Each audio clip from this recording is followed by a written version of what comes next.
আসসালামু আলাইকুম everyone, welcome back to my channel. চলে আসলাম নতুন আরেকটি রেসিপি নিয়ে। আজকে তৈরি করে দেখাবো আলু আর চিজ দিয়ে পটেটো চিজ বল। খুব সহজ ও সিম্পল রেসিপি, খুব ঝটপট তৈরি করে নেওয়া যায় আর ছোট বাচ্চা থেকে শুরু করে বড়রাও খুব পছন্দ করে। আসছে রমজানে আপনারা এটা ইফতারের আইটেমে তৈরি করতে পারেন। তাহলে চলুন দেখে নেওয়া যাক কীভাবে এই পটেটো চিজ বল তৈরি করতে হয়। এর জন্য আমি 2টা বড় সাইজের সেদ্ধ আলু নিয়েছি। এখানে মোটামুটি মেজারমেন্ট কাপের 2 কাপ আলু হবে।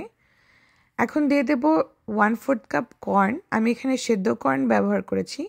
আরও দিয়ে দেব 1/4 কাপ ক্যাপসিকাম কুচি, সামান্য ধনেপাতা কুচি, লবণ আর অরিগ্যানো।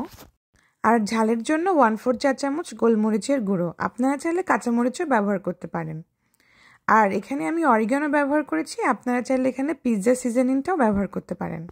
সব কিছু ভালো করে মাখিয়ে নেওয়ার পরে আমি বাইন্ডিংয়ের জন্য দিয়ে দিচ্ছি 2 টেবিল চামচ কর্নফ্লাওয়ার।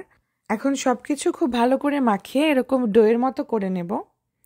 এখন এখান থেকে একটু একটু করে আমি আলুর পুর নিয়ে এখন হাতের সাহায্যে এরকম একটু চ্যাপটা করে ভেতরটা একটু গর্ত করে দিয়ে দেব চিজ। আমি এখানে মোজারেলা চিজ আর চেডার চিজ দুটাই ব্যবহার করেছি। আপনারা চাইলে শুধু চেডার চিজ বা শুধু মোজারেলা দিয়েও করতে পারেন। এখন এভাবে একটু বল আকারে শেপ করে নেব। দেখুন ঠিক এভাবে আমি সবগুলো বল তৈরি করে নেব। একটু কম করে চিজ দেওয়ার চেষ্টা করবেন, তা না হলে চিজ ফেটে বাইরে বের হয়ে আসবে। এই তো আমার সবগুলো বল তৈরি করা শেষ। এখন ওপরে ক্রিস্পি কোটিংটা তৈরি করার জন্য আমি এখানে 3 টেবিল চামচ কর্নফ্লাওয়ার পানি দিয়ে গুলিয়ে নিচ্ছি। আপনারা চাইলে এর পরিবর্তে ডিম ব্যবহার করতে পারেন। এখন নিয়ে নেব কর্নফ্লেক্স। আমি এরকম গুঁড়ো করে নিয়েছি।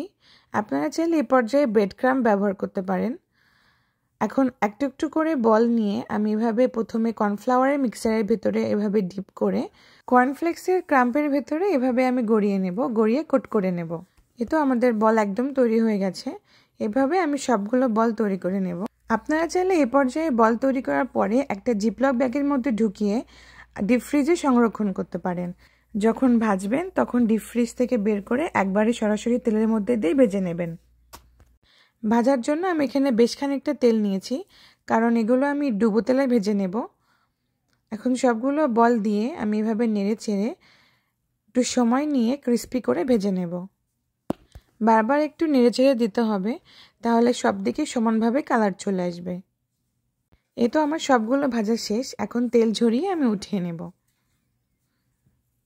এই তো আমাদের পটেটো চিজ বল একদম রেডি। আমি টমেটো কেচাপের সাথে সার্ভ করেছি। দেখুন কত সুন্দর হয়েছে আর কতটা ক্রিস্পি হয়েছে। সাউন্ড শুনলে বুঝতে পারছেন। ঠিক এভাবে আপনারা যদি ইফতারে তৈরি করেন তাহলে সবাই খুব মজা করে খাবে। আশা করি আজকের রেসিপি আপনাদের ভালো লেগেছে। ভালো লাগলে অবশ্যই বাসায় ট্রাই করবেন আর আমাকে জানাবেন কেমন হয়েছে। দেখা হবে নেক্সট ভিডিওতে। আল্লাহ হাফেজ।